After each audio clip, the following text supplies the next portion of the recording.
Good afternoon, everyone. Sorry, this was actually on short notice, but the reason why we decided to hold this meeting is just because we have a fair amount of new material to cover in the latest app. We will try to make these kind of broadcasts a stronger part of our future going forward. Anytime we're going to release a new app and there's any sort of major functionality, we're going to start recording videos to demonstrate the new functionality. And if you can't actually make it to the video, it's not that big of a deal, because we will go ahead and do a follow-up email where we link to the video recording. And then you guys are welcome to send that link out to your guys in the field if you feel that the new features are something that you all want to take advantage of in your companies. So to start off today, I'm going to go ahead and show my screen. And you should be able to see now the new version of the app. And so what we've got here is you'll see that the schedule view here has been redesigned.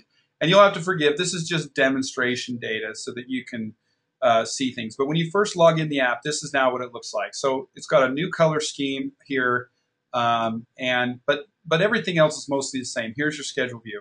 Now this over here is all new.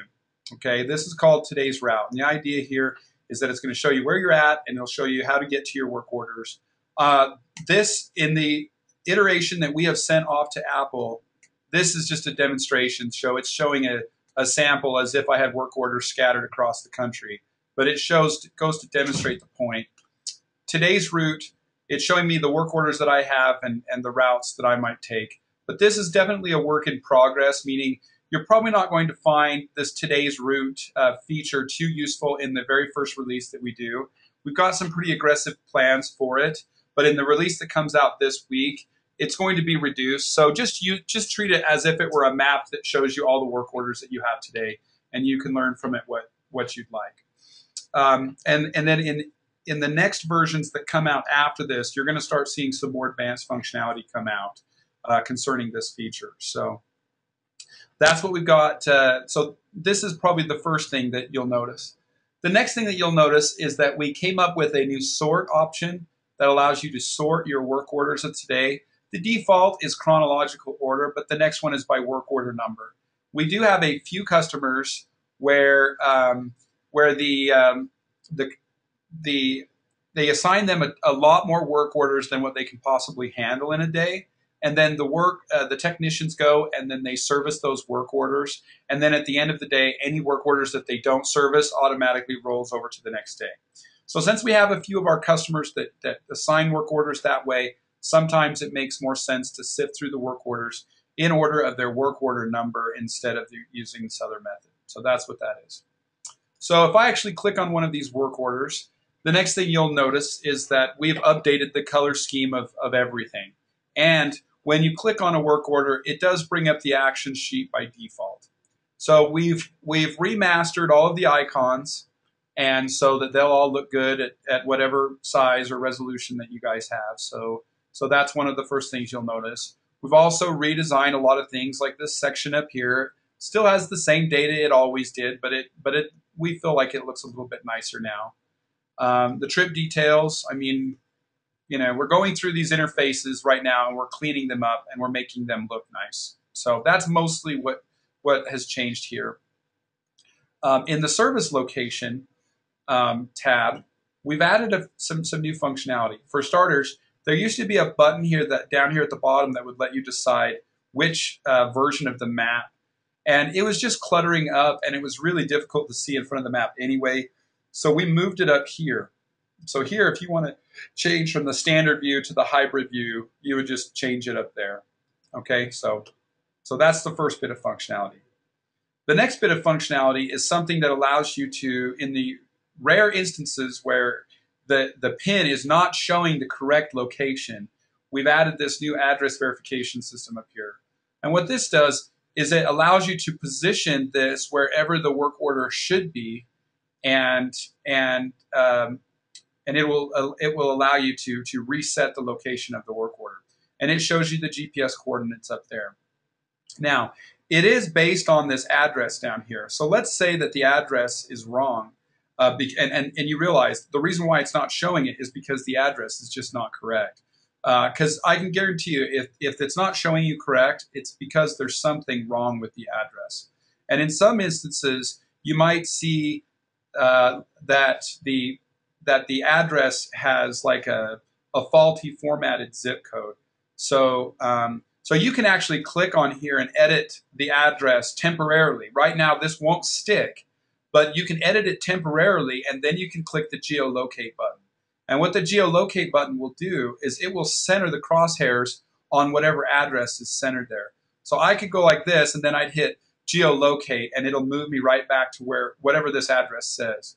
So temporarily, you could type in a new address, click geolocate, it'll move the crosshairs on it, and then set GPS. And what the set GPS will do is that will permanently lock in the latitude and longitude coordinates of this job. Now, in a future update, we're going to let you actually edit this permanently so that it will change the service location address. That normally would only be done if the dispatcher, whoever keyed in the service location in Timberline, keyed it in wrong. But that's coming down the pipeline, probably in the release following that. So this is one of the new features. This address verification feature is one of the new features there.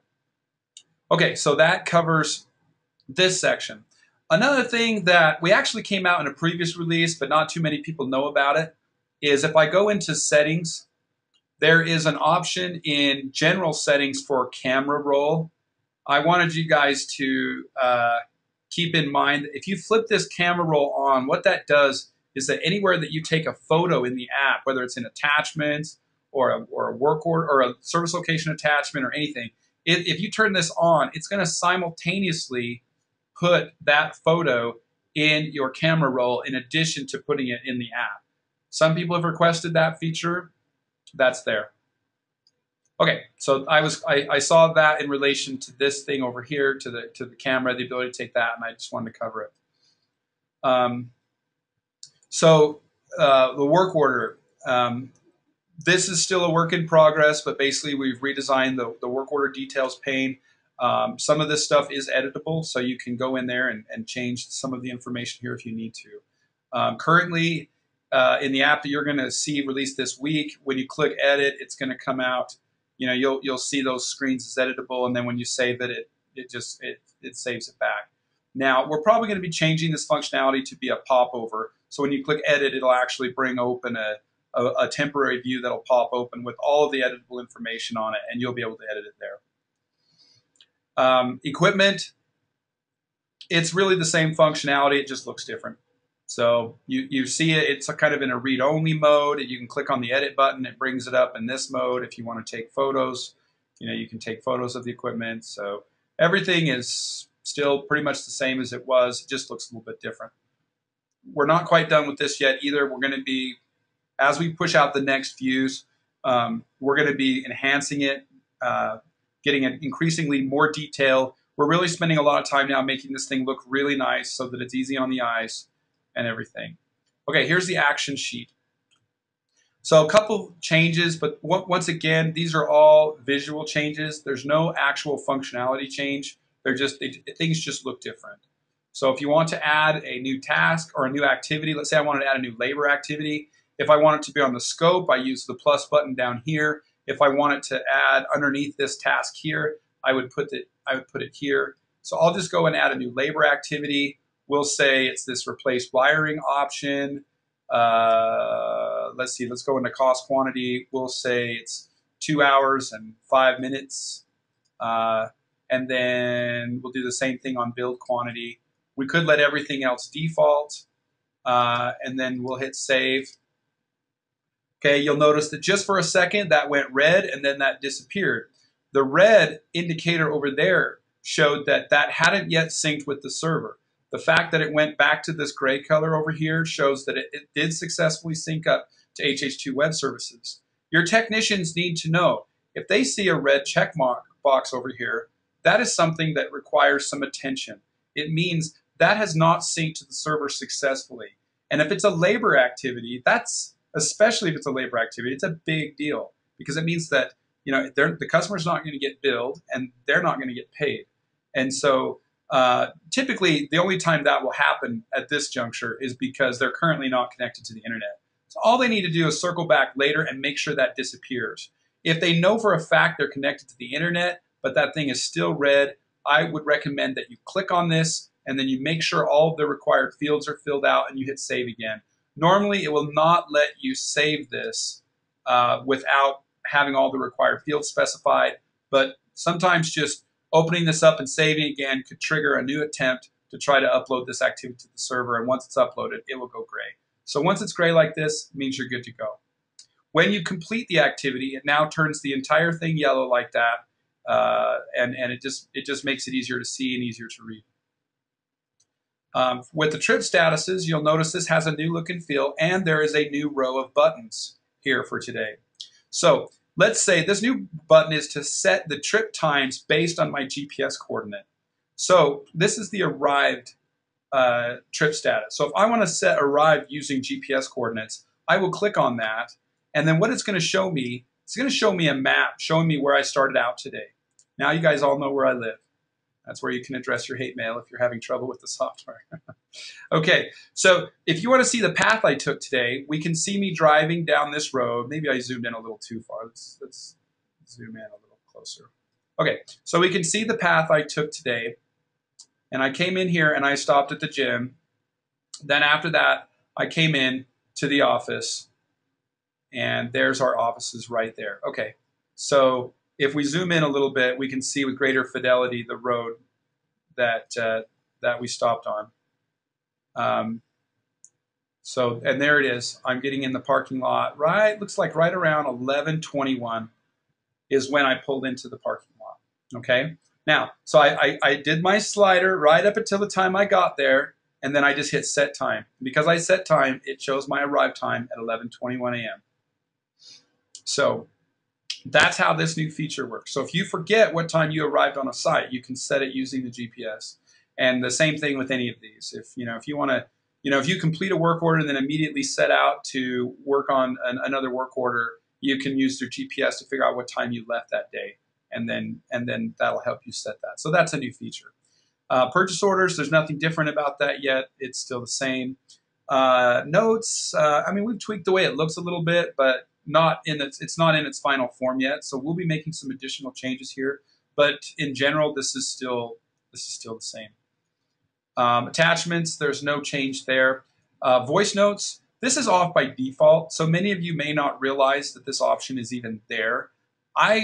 In general, I'd recommend against using it because it'll just record audio notes of people. And, if it's really important, you might be better off using notes and then using Siri to dictate the note so that you can speak into the, just speak into it, and it'll transcribe what you're saying into a text written note. But in case you want the voice notes, there was a bug and it wasn't working before, but now it's functional. And then the signature functionality, once again, things will look a little bit different, but in general, it's still the same. So this new build fixes some bugs that existed before as well, just a few odds and ends. But in general, the new look and feel is really what's different about everything. Now, going back to the schedule, I showed you once before how this thing would calculate your today's route, and that you're going to find this only marginally useful on this first release. As we add some more advanced functionality in accordance with today's route, you'll start seeing this become a lot more functional and a lot more useful. But there's another thing that we've got right here called weekly payroll. What this is going to do is it's going to summarize all of the labor activities for the current week. Now, normally you would see multiple days in here and whatever, but this is the first day of the pay period.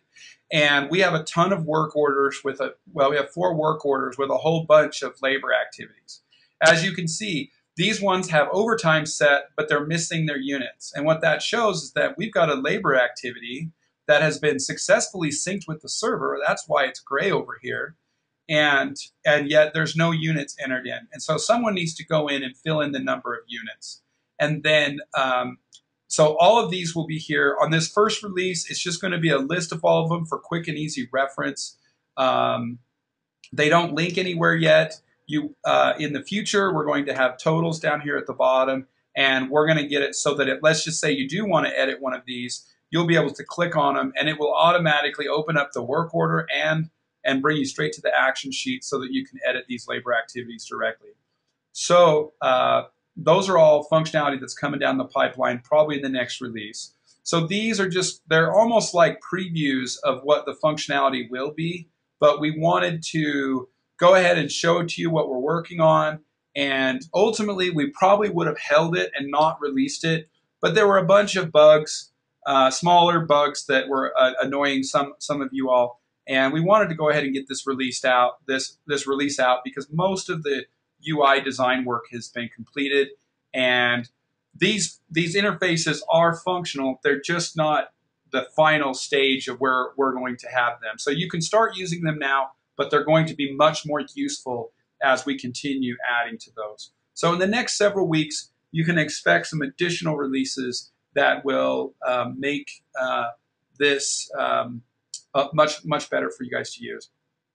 So I wanted to address a few other quick issues.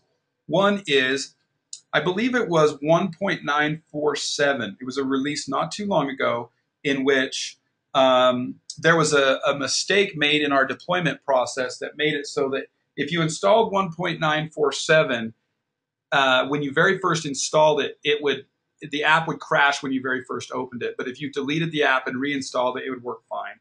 And so we do apologize for that. We had done extensive testing, and without going into it in a ton of detail, it didn't show up in our testing, but it did release that way. We did enough testing to know it wasn't a huge problem, other than we had to delete the app and reinstall.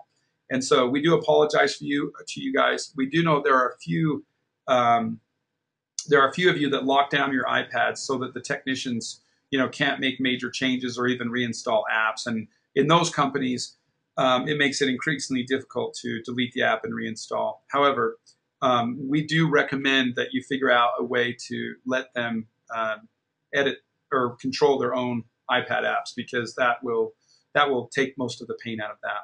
Now, as far as future things coming down the pipeline, the biggest thing we're working on now for field service is the ability to synchronize options. And so what that means, we've obviously built up a lot of options here. We've got different things that you can turn on or off. Some of you have run afoul of circumstances where a technician has, turned some of these options off that should have been on, and it ended up causing problems. And so what we're working on now is a options synchronization system that will synchronize all the options and allow you to control on our website, on each person's individual iPad, what these options are. You can set global defaults for everybody, but then if you want to drill down and say, this particular user has this setting on their iPad, this is the way I want it, you'll be able to do that. So that's probably the biggest thing we are working on. And then the other thing that I wanted to make you all aware of, because we kind of did a silent release, has to do with some of these work order settings. So work order settings, we do have some limited functionality available now for adding a new work order, adding a trip, and editing a trip. And the adding a purchase order is future looking. There's still some things that need to be done there, but these things technically exist now. So I'll go ahead and flip those on, and I'll show you what that functionality does. So for starters, you'll see that it adds here. Okay, so if you're going to add a work order, this is a limited functionality right now because you pretty much are limited to only existing customers or job sites here. So that's pretty much the only limitation, though. After you have done this, you can actually make a brand new work order from scratch. Okay, so just fill out all these fields, and after you hit the set defaults, it'll default everything that should be set to defaults, and then the button will change to a save button, and then you can add the new work order that way. The other option is to add a new trip. So if you're going to add a new trip, here you'll select an existing work order, you'll select your technician, and you'll select your appointment date. As soon as you select your appointment date, it's going to show the technician's schedule down here below that for that day. And so you can kind of use that to help you set the time. This will not complain or be upset if you double schedule a technician. So pay attention to what's down here so that you can make sure you don't double book your technicians.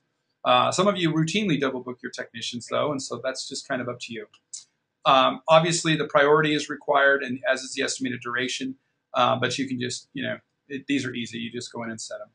So, and then you can put in the description and hit save. Now, That's the default functionality. What I also want to show you is that if you have those options turned on, then you can actually edit your trip once you're in a work order. So if you want to edit a trip, this is one of the ways that you can reschedule a work order. Okay, so if you want to come in here and say the appointment date, like let's say you can't go today and you want to reschedule it to tomorrow, you can change this to tomorrow's date, and then you can change the time to whatever time of day that's supposed to be. Or and that's just that's rescheduling the existing trip. So if you haven't got there yet and you want to reschedule, you hit edit. Now if you've already gone out there and you just want to schedule another trip, then you hit the plus. And the plus sign over here allows you to just, it'll pre-fill the work order, it'll pre-fill everything. You just set the new date and a date and time, and then you hit save and you should be good to go. Okay, so that's the new functionality. So you can reschedule trips, you can add new trips, you can add a new work order if the customer or service location is already in the system. So those are all new functionality as well. Okay, so this actually concludes the demonstration of the new features. We are expecting this app to get approved by Apple any day now. So it could be later in the week, but it could be as early as today or tomorrow. Normally I would have said later in the week, but I got a message from Apple saying it would come out a little bit sooner. So before we close down the meeting, though, I'm going to open this up for questions. So let's see. So I'm going to open up this attendees. And there's a question right there. Okay, it looks like Alana Moore has a question. I'm going to unmute you, Alana, so go ahead. Alanya, sorry. Can you hear me? Yeah, I can hear you now. Go ahead. Okay. We had a conversation last week about being able to add locations and customers. Okay, so adding new locations and customers through the iPad app, is that what you're talking about? Correct. So that you can create a brand new work order from scratch to a brand new service location that's never existed before, right? Uh-huh. Okay, yeah, that's functionality's coming. I can't give specifics just because I don't know. You know, we try to run our development schedule as efficient as we can, but what we can't anticipate is what things come up out of the blue that have to be addressed immediately. Basically, fires that get started, and we have to put them out. And so that sometimes takes an activity that we would say, oh, that's only going to take us a week's worth of development, but it could end up taking 2 or 3 weeks to get finished because we're okay. Another thing. Because when we talked last week, I was told that it was going to be coming out in the next update. Yeah, that's another thing is that sometimes there's questions about when we're going to draw a close to our current updates. Like, for example, there were some people in our company that wanted to hold on to this release longer, not because of it was unstable or anything. It didn't have anything to do with that. It had everything to do with the fact that we're in the middle of this UI redesign. We've got most of the major things fixed, but there's a lot of fine tuning we want to make. And so we wanted to hold on to this a little while longer, but there were several bug fixes that came up along the way, and we decided, you know what, we just can't delay this any longer. Several of our customers have reported minor glitches or issues under very specific circumstances. We decided, you know what, let's get this app out so that we can resolve all of those bug fixes. We can start getting everybody used to the new UI redesign, and then after that, we'll continue addressing these features. So just to let you know, what's holding us off is not the iPad app. It would be very trivial for us to add the capability to add new customers and new service locations on the iPad app. That's not a big issue. The issue is we have to wire it up so that once those are added, that they flow into Timberline like they should. So that's what we're waiting on. As soon as we can get the Timberline side wired up, then we'll release that functionality on the iPad. Okay. Yeah, because that's going to be a big issue for us because we're going to start rolling out residential service. Okay. Well, very good. Well, that'll be one area. Do you have any other questions while you're at it? No, because right now all the basically is doing is being used as time entry and information coming back to the office so that we can bill, and that's pretty much it. We can't really use it for anything else. Now, we definitely built this weekly payroll option here as a way for you to try to reconcile the time that the technician has seen Once we get the totals down here at the bottom, it'll be a little easier. You'll see it stack up. It'll say 40 regular and 10 overtime. So this is definitely something the technicians should pay attention to and take a Mhm. look at. We're also going to be giving you another glimpse of our long-term plans. We're going to be integrating this with our remote payroll application. So if people wanted to submit payroll time that isn't in any way, shape, or form related to any one of these work orders, there will be some options there where if you guys also use our payroll system, you can submit time that way as well. So that's something that Okay. you'll be able to do. But I would definitely Okay. recommend to your technicians to have them click on this weekly payroll section, especially at the end of their week, and make sure everything looks good and make sure there's no red checkbox or exclamation marks anywhere on this side. If there is, then he should go to those work orders, see if he can resolve it. If he can't, then have him call the office. And then if you guys don't know how to solve it, then contact support and we'll help you with it. And Okay. Alania, I'll be in contact Yeah. with you as soon as that feature is developed and it rolls out. Okay. Okay. So Perfect. we'll let you know and give you some more information. Okay, I'm going to go ahead and put you back on mute, and we've got a question. We got a couple more questions from some other people. We'll get to you guys one at a time. So next is Okay. Andrew Tannehill. So I just unmuted you, so you can go ahead. Are you guys able to just now see, like when you have on a customer location, you have the primary and secondary contacts? Are you able to see the mobile telephone numbers for them? On the okay. So here on the work order, this right here, the contact information, this section. Right. Are you able to see their mobile phone numbers? I don't know. This has a phone number. I'm not sure. Does Timberline I'm not sure right off the bat. Does Timberline have multiple numbers for these people? Yes, it has a phone number, a mobile, and a fax.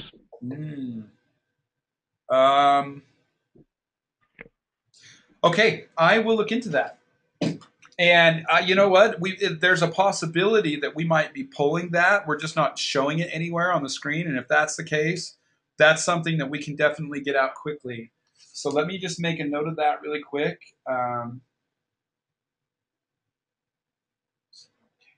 So they have a number, a mobile, and a fax.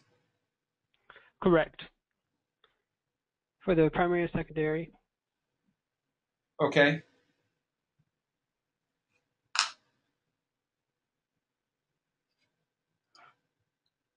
Okay. See, I'm wondering if this may not technically be that. This might be the contact that's just listed on the work order record, which I believe is manual. I don't, but the service location. What we might want to do is draw a line right here and say, okay, this is the work order contact info, but this is the default data associated with that customer and service location, so that we got some additional contact numbers for you. Especially, we actually see a lot of people leave this blank on the work order. So, okay, we'll look into that. Did you have any other questions? That was it. Okay, thank you very much. We'll move on to the next. Looks like Jason Green has a question. Okay, Jason, what's up? Yeah, one of the features we would like to see added is the ability to add a picture that was taken previously or earlier via the iPad or the phone and select it from your camera roll. Oh, okay. Instead of having to take the picture live every time. Okay, so if we go into the signature option, if you go to take a photo, let me pull this up on my actual iPad because I believe we've already added that. So let me just double check here. So I'm going to actually run it on the simulator. It doesn't show the camera properly, and I'm running the simulator right now. So let me just click on that and see what we've got on the attachments. Yeah. Okay, I was on the signature section. I'm not sure why I was on there. I needed to be on attachments. So you see how that says take photo and select existing photo? Okay, so yeah, that's not available on the current version, but the one being released. Yes, and I must have neglected to indicate to you that had gotten added in the latest version as well. So Okay, yeah, big benefit there. Yes. Okay, very good. So not only that, but I showed you the option earlier where I showed that if you turn the option on, then when you take photos here, it'll add it to your camera roll at the same time. I'm not exactly sure why somebody wanted that, but we've had some customers have that. So I believe for those of you that don't know, if you want to ask a question, there's an option for you to ask a question there. That is it. That's all the questions that I'm seeing currently. Did you have any other questions, Jason, before I mute you? No, I did not. Okay. All right. Very good. Okay. So I'll just give just one last call out for people that have questions. Um, we'll just see if anything pops up.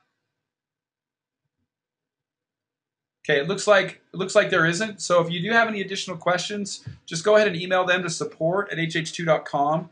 And then what we'll try to do is we're going to try to hold these quite a bit more often as we roll out new features and new versions. And so we recommend that you guys attend if you can, ask your questions. Go ahead and do your feature requests as well here. I don't mind that a bit. And then we'll try to keep you guys trained on these new features. We'll also be releasing this recording out, and then you guys can have your employees watch these recordings if you'd like as well. Okay, I think that's it for today. Thank you very much for your attendance. I appreciate it, and thank you for your business.